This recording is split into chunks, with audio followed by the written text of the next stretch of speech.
চাঁদা না পেয়ে দাড়ি ধরে টান, গালাগালি, হুমকি, ব্যবসায়ী লাঞ্ছিত।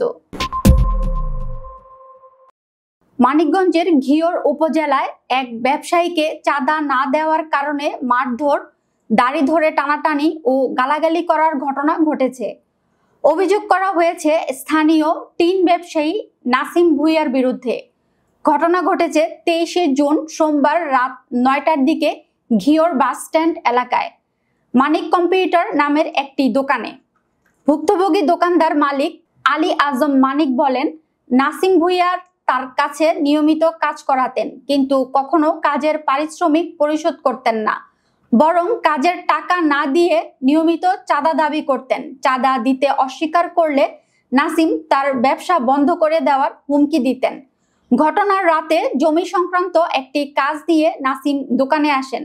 তখন আলী আজম মানিক অন্য একজন গ্রাহকের কাজে ব্যস্ত থাকায় তাকে অপেক্ষা করতে বলেন। এ নিয়ে ক্ষিপ্ত হয়ে নাসিম দাড়ি ধরে টানাটানি শুরু করেন এবং গালাগালি করে মারধর করেন। ঘটনার পরপরই আলী আজম ঘিওর থানায় লিখিত অভিযোগ করেন। পুলিশ 16 ঘন্টা পার হলেও অভিযুক্ত নাসিমকে আটক করতে পারেনি।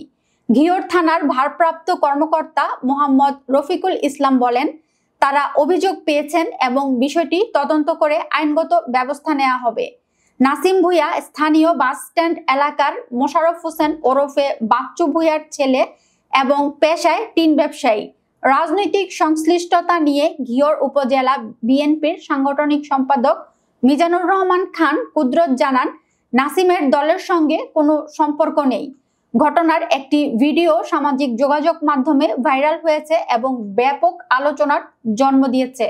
জাতীয় নাগরিক পার্টির উত্তরাঞ্চলীয় মুখ্য সংগঠক সার্জিস আলম তার ভেরিফাইড ফেসবুক আইডিতে ভিডিওটি শেয়ার করে দৃষ্টান্তমূলক শাস্তির দাবি জানিয়েছেন। তিনি বলেন, যত পরিচয়ই থাকুক না কেন, এই নরপশুর শাস্তি নিশ্চিত করতে হবে। আলী আজম মানিক সংবাদ মাধ্যমকে বলেন, আমি নাসিমের অনেক কাজ করেছি, কিন্তু সে টাকা দেয়নি, উল্টো ভয়ভীতি দেখিয়ে চাঁদা দাবি করত। এবার আমার দাড়ি ধরে অপমান করেছে।